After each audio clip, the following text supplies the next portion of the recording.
So since joining Book Talk, I've read a ton of books that are super popular, and some have been worth the hype, and some really haven't been. So this is my list of popular books that absolutely lived up to the hype.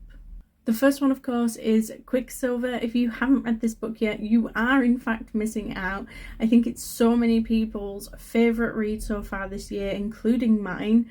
I was so delightfully surprised that it not only lived up to the hype, but went beyond it for me. I've recommended this book to so many people. Now, these next two books I think are a little bit surprising for me because growing up in a time where vampire books were absolutely everywhere, as an adult, I don't tend to reach for them anymore.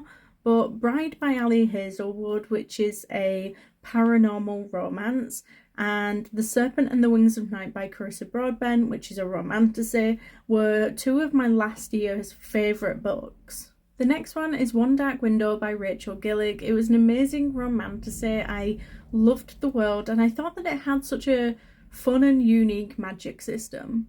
My next one is a YA romantasy, and I think it was a brilliant example that, YA books can be for anyone, and that is Once Upon a Broken Heart by Stephanie Garber. I think it was such a beautiful piece of writing, and I think I read all three books in that series in a weekend.